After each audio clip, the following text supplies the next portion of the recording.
दोस्तों, क्या आपने कभी सोचा है ऐसे रीति-रिवाज के बारे में कभी आपने सुना हो जिसमें एक लड़की की या फिर एक लड़के की शादी किसी पेड़ से कराई जाती है? और उसका रीज़न बहुत ही सिंपल सा होता है कि उनकी आगे आने वाली जो लाइफ़ है, जो कोई भी लड़की है या लड़का है, उसकी आने वाली लाइफ़ में जिसकी उससे शादी होगी, उन दोनों की लाइफ़ अच्छे से रहे। इसके लिए उनकी जो शादी है, पहले एक पेड़ से कराई जाती है, ताकि जितनी भी परेशानी आने वाली हो, जितनी भी विपदाएँ आने वाली हो, वो सब उस पेड़ पर चली जाएँ। क्या आपने कभी सुना है? दोस्तों, एक शादी ऐसी चीज़ है कि उसे सक्सेसफुल बनाने के लिए हमारे जो पेरेंट्स होते हैं, जो हमारे बड़े बूढ़े जो लोग होते हैं घर में, वो लोग ना हमेशा उनका एक ही पर्सपेक्टिव रहता है कि पहले गुड़ मिलवाए जाएँ, कुंडलियाँ मिलवाई जाएँ और उसके बाद कुछ डिसीज़न लिया जाए। तो ये जो कहानी है इसमें भी कुछ ऐसा ही हुआ। लेकिन इस कहानी में कुंडली मिलवाने के साथ ही ऐसे बहुत सारे ग्रह दोष निकल कर आए, जिसका एक ही सॉल्यूशन था कि वो जो लड़की है, उसकी शादी एक पेड़ से करा दी जाए, ताकि जो भी प्रॉब्लम्स आएँ, जो भी विपदा आए, वो सब यहीं की यहीं खत्म हो जाए। तो दोस्तों, आज की जो कहानी है कुछ ऐसी ही होने वाली है। आज की कहानी एक ऐसी ही लड़की की है। कहानी शुरू करने से पहले दोस्तों, अगर आपको ऐसी ही और हॉरर, मिस्टीरियस स्टोरीज देखना अच्छा लगता है, तो इस चैनल को सब्सक्राइब ज़रूर कीजिए। साथ ही साथ बेल नोटिफिकेशन को भी ऑन करना बिल्कुल मत भूलिएगा। तो दोस्तों, अब ये कहानी शुरू होती है। ये कहानी है रानी की। रानी जो कि एक मिडिल क्लास फैमिली से आती है। उसकी घर में शादी-वादी की काफ़ी लंबे समय से चर्चा चल रही होती है कि रानी के लिए लड़का देखना है। कई सारे रिश्ते भी आते हैं, जहाँ बात बनते-बनते बिगड़ जाती है। लेकिन फाइनली एक रिश्ता आता है, जिससे कि रानी भी खुश होती है और उसकी फैमिली वाले भी खुश होते हैं। ये लड़का था सुमित और ये काफ़ी अच्छे परिवार से बिलॉन्ग करता था। सुमित को भी रानी काफ़ी ज़्यादा पसंद थी और दोनों की फैमिली इस शादी के लिए तैयार हो जाती हैं।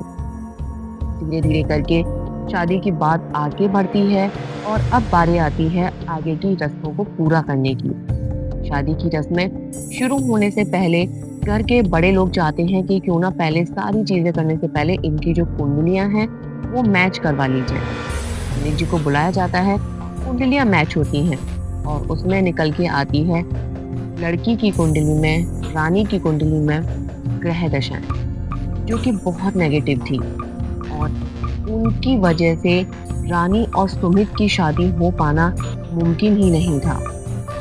जब ये बात सुमित की फैमिली ने सुनी तो वो इस रिश्ते के बिल्कुल खिलाफ हो गए। वो नहीं चाहते थे कि उनकी बेटे की शादी एक ऐसी लड़की के साथ हो जिसके ऊपर इतनी सारी ग्रह दशाएँ चल रही हों और पंडित जी ने कुंडलियाँ देखते ही पहले ही यही बोल दिया था कि ये जो कुंडलियाँ हैं ये एक-दूसरे से बिल्कुल भी मैच नहीं होती और ये अगर मैच नहीं हो रही, इसका मतलब आने वाली ज़िंदगी में इनके या तो बहुत ज़्यादा परेशानियाँ आएँगी या हो सकता है कि इन दोनों में से कोई एक ही जीवित रहे। अब इतना सुनने के बाद मुझे नहीं लगता कि कोई भी पेरेंट एक ऐसे लड़के या लड़की से शादी करवाना चाहेगा जिससे कि उनके बच्चे की ज़िंदगी, उनके बच्चे की जान खतरे में आ जाए। वही सब हुआ रानी और सुमित के केस में। अब धीरे-धीरे दोनों एक-दूसरे से प्यार करने लगे थे। मन ही मन दोनों एक-दूसरे को पसंद करने लगे थे, परेशान भी रहने लगे थे।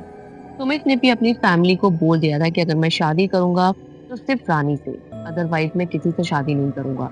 यही सेम बात रानी ने भी अपने परिवार को बोल दी थी कि मैं भी अगर शादी करूँगी तो सुमित के साथ ही। काफ़ी टाइम तक इन सब बातों पर चर्चा होती रही, लेकिन कोई सॉल्यूशन नहीं मिला। फिर उनके घर से, रानी के घर से उसका परिवार उसकी कुंडली और सुमित की कुंडली को लेकर जाते हैं हरिद्वार।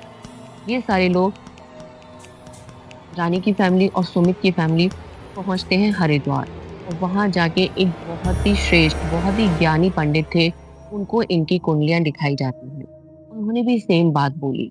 उन्होंने भी यही बोला कि इनकी शादी के लिए दोनों की कुंडलियां मैच नहीं हो रही है। लड़की की कुंडली में इतने सारे दोष हैं कि अगर इनकी शादी हुई तो हो सकता है या तो इनकी आने वाली जिंदगी में लड़की जीवित रहे या लड़का।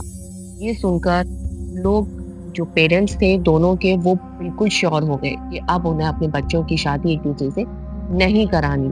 लेकिन साथ ही साथ पंडित जी ने एक सॉल्यूशन भी दिया। उन्होंने बोला, इसका एक सबसे बड़ा उपाय ये है, अगर आप चाहें तो रानी की शादी पहले एक पेड़ से करा दी जाए। कोई ऐसा पेड़ जो बहुत पुराना हो, बहुत सालों पुराना हो, जिसकी जड़ें, जिसकी जो ज़मीन है वो एकदम सूखी हो। एक ऐसा पेड़ आप लोगों को ढूँढना है जिसकी जो शाखाएँ बहुत बड़ी-बड़ी हों, लेकिन पेड़ सूखा हो। बहुत बड़ा टास्क था उन लोगों के लिए, इस चीज़ को पूरा कर पाना। उन्होंने बोला ठीक है, हम रानी और सुमित की खुशी के लिए ये काम भी करने के लिए तैयार हैं। लेकिन वो बार-बार पंडित जी से श्योर होना चाह रहे थे कि इसके बाद कोई दिक्कत तो नहीं आएगी। पंडित जी ने उनको क्लियर बोल दिया, ये सब करने के बाद उनकी लाइफ में कोई दिक्कत नहीं आएगी और ऐसा करने से दोनों की ज़िंदगी बहुत अच्छे से चलेगी और दोनों की शादी भी बहुत अच्छे से चलेगी। हरिद्वार से वापस आने के बाद रानी के पेरेंट्स एक ऐसे पेड़ की तलाश में लग जाते हैं। पहले एक पेड़ उन्हें मिलता है मंदिर में, लेकिन वहाँ वहाँ के जो पुजारी थे, वो इस चीज़ के लिए राज़ी नहीं हुए क्योंकि वो जो पेड़ था कई सालों, बहुत सालों, हज़ारों वर्षों पुराना। उस मंदिर के जो पुजारी थे उन्होंने क्लियर मना कर दिया कि ऐसी कोई भी गतिविधि हमारे मंदिर में नहीं की जा सकती। अब वापस से वो जहाँ से उन्होंने शुरू किया था वो वहीं आकर खड़े हो गए। उनके आस-पास ऐसा कोई पेड़ नहीं था। फिर उनके गाँव के एक इंसान ने बताया कि उसके खेत में एक ऐसा पेड़ है, जहाँ आप चाहें तो अपनी बेटी की शादी करा सकते हैं। अब इनके पास रास्ता खुल चुका था और इन्होंने बिना देरी किए रानी को उस पेड़ के साथ ले जाकर उसकी शादी कराई। सारी चीज़ें उसी हिसाब से हुई जैसे कि होनी चाहिए थी। अब क्या था, रानी की उस पेड़ से शादी हुई, फेरे हुए। फेरे होने के साथ ही रानी को ऐसा लगा कि जैसे कोई वज़न, कोई ऐसी चीज़, कोई हैवी सी चीज़ उसके ऊपर आकर खड़ी हो गई है। तो बहुत अजीब-सा उसको फ़ील हो रहा था। क्या था ऐसा, वो समझ नहीं पा रही थी, लेकिन वो बहुत ज़्यादा खुश थी कि अब आने वाले टाइम में उसकी शादी सुमित के साथ हो जाएगी और वो दोनों एक अच्छी ज़िंदगी जिएँगे। बस अब यहाँ से इनकी ज़िंदगी एक बहुत खतरनाक मोड़ लेती है। रानी फिर से शादी करने के बाद अपने घर आती है और घर आकर अपनी अगली शादी, मतलब जो शादी सुमित के साथ होने वाली थी, उसकी तैयारियों में लग जाती है। घर में सबके चेहरे पर एक चमक आ जाती है। सब लोग बहुत खुशी होते हैं, घर में खुशियों का माहौल होता है और सब लोग शादी की तैयारियों में लग जाते हैं। सुमित के घर भी यही सारी चीज़ें चल रही थी। रानी सुमित को फ़ोन करती है और उससे बात करती है। रानी के साथ बहुत अजीब-अजीब सी चीज़ें होने लगी थी। जैसे-जैसे रात होती थी, उसका जो शरीर था बहुत ज़्यादा भारी होने लगता था। बहुत ज़्यादा उसको ऐसी हैवीनेस सी फ़ील होती थी कि जैसे कि उसके शरीर पर कोई वज़न रखा हुआ है और बहुत ही अजीब तरीके से उसका व्यवहार हो जाता था क्योंकि वो जल्दी सोने लग जाती थी और रूम से बाहर निकलना बिल्कुल पसंद नहीं करती थी, स्पेशली रात के टाइम। मैं जब भी रानी को रात में कॉल करता था, रानी उससे बात नहीं करती थी, उसको फ़ोन नहीं उठाती थी। तो मेरे को भी थोड़ा अजीब लग रहा था, लेकिन वो कहीं न कहीं ये सोच रहा था कि हो सकता है रानी पूरे दिन की थकान की वज़ह से जल्दी सो जाती हो और इतना सोचते ही सुमित भी इस चीज़ को इग्नोर कर देता है। रानी जैसे ही रात को सोती, अचानक से उसके ऊपर उसे किसी के होने का एहसास होता। उसे ऐसा लगता कि कोई उसके ऊपर लेटा हुआ है, कोई उसको घूर रहा है, कोई उसको गलत तरीके से छूने की कोशिश कर रहा है और ये बहुत अजीब था कि पेड़ से शादी होने से पहले रानी के साथ ऐसा कुछ भी नहीं था और अब उसके साथ ये सारी चीज़ें होने लगी थी और उसे हमेशा एक आवाज़ अपने कानों में सुनाई देती थी, "तू सिर्फ मेरी है और किसी की नहीं हो सकती।" रानी सोचती थी ये आवाज़ मेरे कानों में कहाँ से आती है। जब भी उसे ये आवाज़ आती थी वो अपने आस-पास देखती थी और उसे कोई भी नज़र नहीं आता था। अचानक से एक दिन सुमित का कॉल आता है। सुमित और रानी आपस में बात कर रहे थे, तभी सुमित रानी को बोलता है कि यार मुझे वेट नहीं हो रहा, मैं चाहता हूँ हमारी शादी जल्दी से हो जाए और तुम मेरे घर आ जाओ। जैसे ही सुमित ने ये लाइन बोली, अचानक से एक आवाज़ रानी की तरफ से सुमित को सुनाई देती है। ये सिर्फ मेरी है, ये तेरी नहीं हो सकती। बेहतर होगा कि तू इसे छोड़कर चला जा। ये आवाज़ रानी को सुनाई नहीं दी, लेकिन सुमित को ये आवाज़ सुनाई दी और ये किसी मर्द की आवाज़ थी, किसी आदमी की आवाज़ थी। सुमित रानी से पूछता है, रानी क्या तुम्हारे आसपास कोई है क्या? कोई मेल? क्योंकि मुझे किसी की आवाज़ महसूस हुई, किसी की ऐसा लगा जैसे किसी ने मेरे को कुछ बोला है, कुछ अजीब। रानी बोलती नहीं मेरे पास कोई नहीं है, मैं तो अकेली हूँ। सुमित को थोड़ा अजीब लगता है, लेकिन वो उस बात को वहीं जाने देता है और वो दोनों अपना-अपना सो जाते हैं। अब बारी आती है शादी की तैयारियों की। हल्दी का, मेहंदी का फंक्शन शुरू होता है। जैसे ही हल्दी की तैयारी होती है, पंडित जी आए होते हैं, हल्दी के जो भी रीति-रिवाज़ होते हैं, वो सब पूरे किए जा रहे थे। उधर सुमित के ऊपर हल्दी चढ़ रही थी और इधर रानी के घर में रानी के हल्दी लग रही थी। जैसे ही पंडित जी ने रानी से पूछा, "बेटा तुम अपने पति होने वाले पति का नाम लो।" उससे पहले पूछा गया उसके पिता का नाम, माता का नाम, उसके दादा का नाम, दादी का नाम, उसके पूरे गोत्र वगैरह सारी चीज़ें पूछी गईं, जो कि उसने बिल्कुल सही बताई। लेकिन जैसे ही पंडित जी ने उसके होने वाले पति का नाम पूछा, रानी सुमित ना बोलकर राघव बोल जाती है। और ये सुनते ही वहाँ आस-पास जितने भी रिश्तेदार थे, जितने भी लोग थे, वो एकदम से शॉक्ड हो जाते हैं कि रानी बोल क्या रही है? इसके होने वाले पति का नाम तो सुमित है, लेकिन ये राघव क्यों बोल रही है? पीछे से उसको आवाज़ आती है, उसकी रानी की दादी उसे आवाज़ लगाती है, "बेटा, तूने नाम गलत लिया है, सुमित है उसका नाम, राघव नहीं।" रानी उनकी तरफ देखती है और हँस जाती है। पंडित जी वापस से उसके यही प्रश्न करते हैं। उससे बोलते हैं, "बेटा, अपने होने वाले पति का नाम लो।" और इस बार भी रानी किसी राघव का नाम लेती है। ये सुनकर रानी के जो फादर थे, वो बहुत ज़्यादा गुस्से में आ जाते हैं। उसकी मदर को भी बहुत गुस्सा आता है, वो उसके ऊपर चिल्लाते हैं, लेकिन उनका चिल्लाना रानी के ऊपर कोई असर नहीं डाल रहा था।